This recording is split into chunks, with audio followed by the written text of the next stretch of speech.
Bon, après cette critique, obligé tu me payes un resto. Ah, monsieur là, bonjour, j'espère que vous avez la pêche et que la vie vous traite bien. Aujourd'hui, nous allons faire le gastronome en culotte courte pour The Chef. De mémoire, le titre en anglais est Boiling Point. Un film sorti en dessus de tous les radars. Personne ne l'a vu autour de moi. Aucune promotion, bien sûr, mais j'ai vu l'affiche de notre ami Stephen Graham. Je kiffe cet acteur. Je me suis dit, pourquoi pas. Et c'est pas peu dire qu'on s'en bat les steaks, que ça parle de la cuisine. Peut-être que ça va me mettre en appétit, on sait jamais. Et tu vois comme quoi c'est sympa d'être curieux par rapport au cinéma, parce que je suis tombé sur un plan séquence huis clos par rapport au Magic Friday. Je t'explique rapidement ce que c'est. C'est le vendredi d'avant Noël. Et là, c'est la grosse soirée au niveau des restaurants. Tout est blindé. Et là, c'est un restaurant hyper coté, 5 étoiles, gastronomique. Bien sûr, ça va jouer à guichet fermé. Bien sûr, ça va être surbooké. Et ça va être une plongée vertigineuse à l'intérieur des entrailles de ce restaurant. Et quand je te dis plongée, c'est plus que plongée, mon pote. Tu vas aller partout. Il y a le côté plan séquence, il y a le côté huis clos. Ça dure sur 1h30. C'est palpitant de bout en bout. C'est une tranche de vie et le film va complètement se transformer en thriller. C'est complètement dingue ce film. Franchement, c'est un des plus beaux films que j'ai vu au mois de janvier. Ça part super bien là. Et là, comme c'est un plan séquence, on va passer de différents points de vue. On va rester d'abord sur Stephen Graham, qui est le chef étoilé de ce restaurant. Le mec hyper coté. Normalement, c'est le grand capitaine, c'est le mec qui doit gérer. Mais tu sens dès le début qu'il y a un malaise en lui. Tu sens qu'il est pas bien dans sa peau, le gars. Et par rapport à cette soirée, ça va être très très chaud. Ils vont avoir affaire à un inspecteur de l'hygiène qui va leur mettre la pression. Il y a la manageuse héritière du restaurant qui est là pour faire tourner le business. Il y a toute l'équipe de cuisine, plus les commis à qui tu mets des gros coups de pression. Donc mon pote, c'est très humain. Dès que t'es pressé, t'oublies les règles de l'art, les règles de propreté par exemple. T'as l'arrière-cuisine avec les plongeurs qui sont là pour faire la vaisselle. Là, comme c'est un restaurant super coté, ils ont une pâtissière avec là aussi un commis, un apprenti. Et on revient dans l'avant de la boutique où il y a le bar, les serveurs, les runners, les barman et le tout team. Là, on a eu vraiment toute la team. Et là, c'est là que c'est super intéressant parce que moi, je suis juste consommateur de restauration.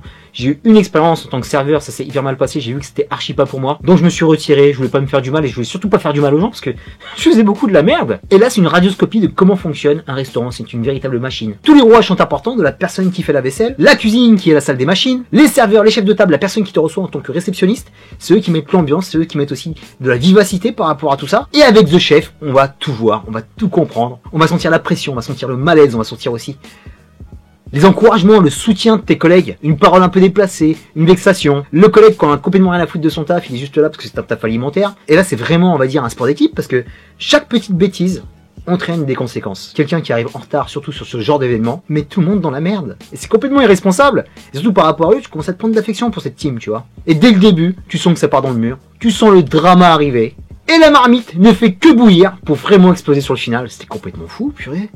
Parce que la cuisine, c'est un véritable sport de combat.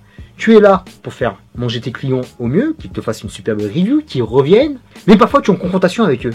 Parfois, c'est vraiment un affrontement entre le client et ce qui se passe dans la cuisine. Et des fois, je me demandais même, est-ce que tu es là juste pour leur mettre plein la vue, plein la bouche, pour qu'ils ferment leur gueule, ou tu es là pour leur donner du plaisir? Parce qu'il y a toutes sortes de clientèle, il y a les soirs qui sont super cool, qui viennent juste détendre un vendredi soir. T'as le papa qui va en foutre plein la vue à sa famille, et qui lâche une grosse carte bleue pour payer les meilleurs vins, mais qui est légèrement raciste. Tu as les American touristes qui sont là pour tout niquer. Tu as ces putains d'influenceurs qui se la racontent parce qu'ils ont plein de followers et qui menacent la manageuse. Attention à la mauvaise review qu'on va vous faire. Si vous ne nous donnez pas ce qu'on exige, putain, c'est vraiment une sale race. Et pour couronner le tout, t'as plein de problèmes en interne. T'as la cuisinière qui demande une augmentation. T'as les bras cassés. T'as les branleurs. Et t'as le capitaine du bateau qui a plein de problèmes que tu découvres au fur et à mesure. Tu te dis, mais c'est quoi cette life? Et comme ça suffisait pas, la personne qui l'a formé, qui est maintenant un critique culinaire hyper connu qui a son émission de télé, un peu pompé sur ce type, si tu vois ce que je veux dire.